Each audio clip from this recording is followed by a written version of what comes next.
Hi Scorpio, my name is Audrey Alison. Thanks for joining me for your June 2016 forecast for the month.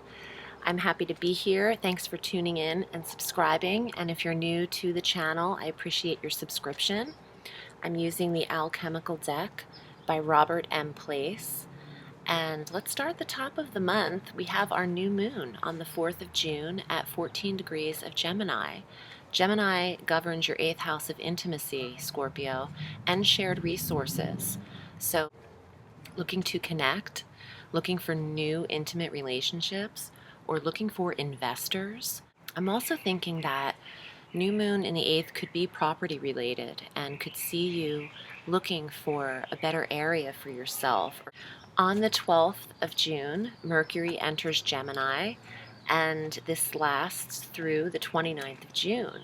Mercury, the planet of communication in this sector of intimacy and shared resources, is great for details, analysis, budgeting, review in the area where you're dealing with investors and properties and things that require other people's money and interest. There's a darker aspect to the 8th house. Scorpio, you naturally govern this 8th house on the solar wheel. It's the house of mystery and secrets and occults and the darker, mysterious side of the wheel. But in there comes trusts and inheritances and wills and funerals and things like that. But this isn't about endings, it's about new beginnings. So I think it's about new investors coming into the situation, new people who want to partner up as far as where their money is involved with you, or your relationship's money and how it's being handled.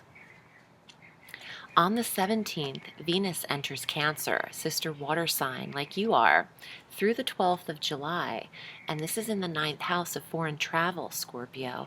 So when Venus, the planet of harmony and attraction and money and love, is in the 9th house, you could see yourself falling in love with a foreign location, attracted to a foreign destination you've never been, money that's provided for certifications and higher studies at this time, an attraction to property, or to even an attraction to politics with Venus in the 9th house. When Venus is in Cancer, this is a really nurturing aspect because Venus works very well in this sign.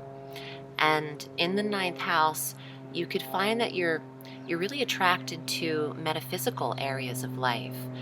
Acupuncture and Reiki and healing techniques and crystals and the tarot and astrology. So there's your attraction as well through the 12th of July. And on the same day, on the 17th, Saturn in the sign of Sagittarius retrograde in your 2nd house of money will square Neptune and Pisces in the 5th house of freedom and children. So Saturn retrograde is creating a limitation in your money sector, Scorpio. The fact that this limitation is in your money sector, it's trying to change how you are spending money, maybe on the children, because Neptune in your 5th house is creating a delusion around either the relationship with the children or wearing rose-colored glasses in this area, if you have children. So what you're spending on them, it's restricted. And on the 17th, this could come to a head. You could see like, wow, I didn't realize I just spent all of this money for my child when I've just been yesing them to death, because the rose-colored glasses in the 5th house of children could just make you blinded by their cuteness. And this could also apply with, if you don't have children, about creative endeavors or your entrepreneurial endeavors. Some of you artists are realizing, oh shit, I just spent $5,000 on that album. For you independent artists, the restriction of your resources and possessions is coming into play, squaring up against the 5th house. So this could apply very differently for all of you Scorpios out there, but on the 17th, something will feel uncomfortable. And by the 20th, when the full moon hits this area at 29 degrees of Sagittarius, again, because last month's full moon was at the very initiating 1 degree mark of Sagittarius. So there's a real closure right now in the second house of money. You're no longer being able to spend on that fifth house of leisure. Whatever you were what was bringing pleasure and leisure and fun to you, the purse strings are tightening up by the 20th because of the realization on the 17th.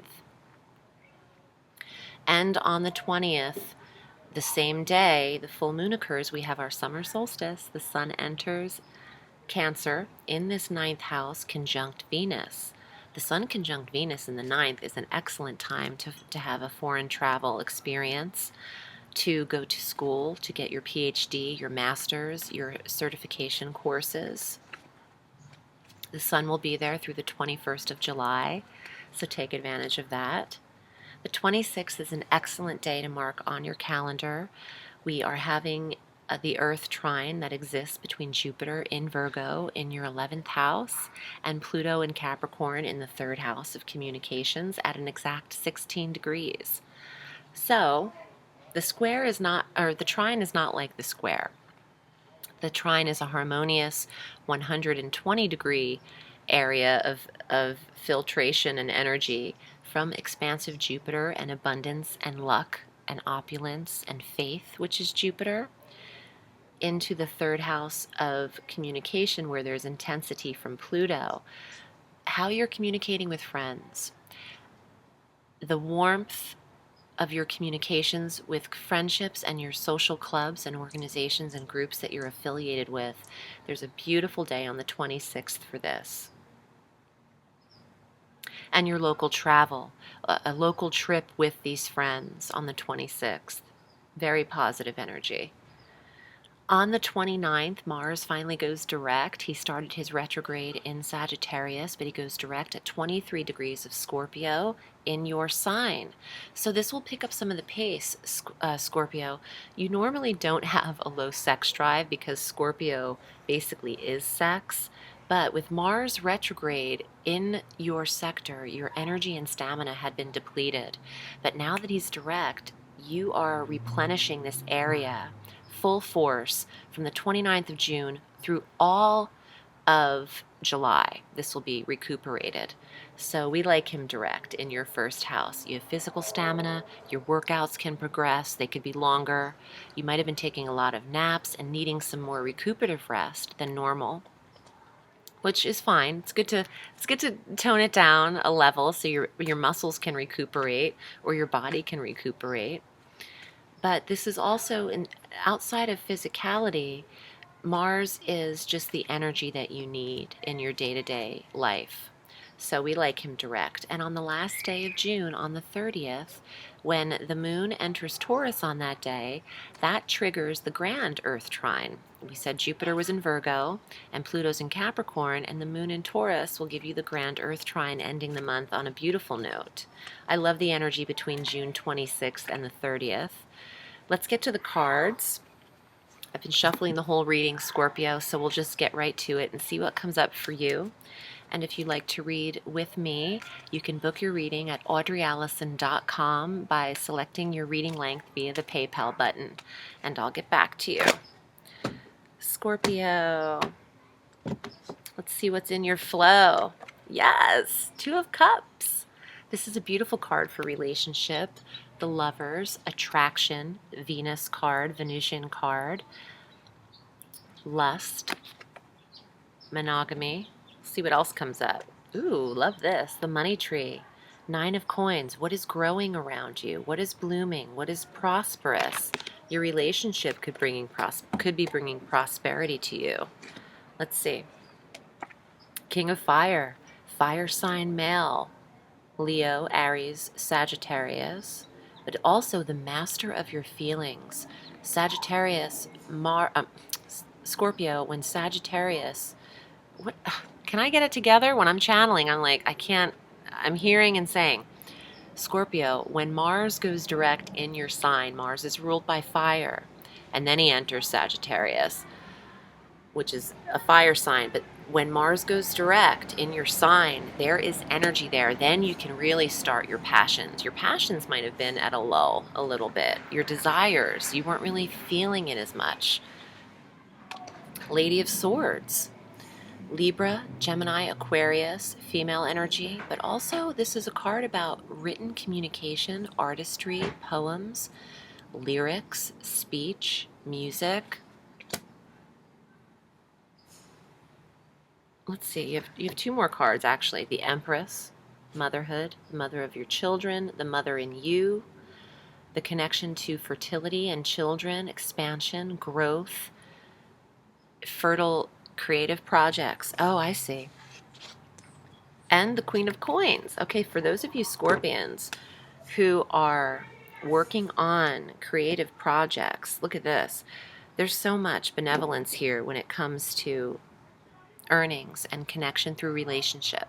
Okay, so if you're passionate about music, artistry, what am I doing? Let me get them in order. If you're passionate about your writing, your words, the poems, what you're publishing, Scorpio, there is money behind it if you let it bloom a little bit. If you plant your seeds with the Empress, there's prosperity around these projects. And sure enough, from your relationship too, some of you you have a muse. Interesting. M-U-S-E. You might have a muse that's inspiring your earnings right now, Scorpio. How beautiful. I don't think I've ever talked about a muse in a reading before, but I'm hearing it, and I think this muse that you might be getting out of your new relationship or your marriage is instilling some passion in you, or reigniting the feeling of what you're remembering you're good at. What needs to blossom out of you. These are these are cards of blooming and growth. And this is what you get to pick from the growth. That cornucopia of fruit that she's holding. That's the second time I use that word. And now I'm going to say it every time the Queen of Coins comes up. She's holding a cornucopia. And that word just really does it for me. So you get to pick what the seeds you've planted from, what's grown, what's bloomed for you. This is very prosperous, and it looks positive for relationship, your intimacy, your 8th house of connection, 2 of Cups, and fertility. Now, the 5th house, you have Neptune. So Neptune in the 5th could be unexpected pregnancies, or pregnancies that happen if you're drinking too much, if you've had too much nebulous alcohol, which is Neptune.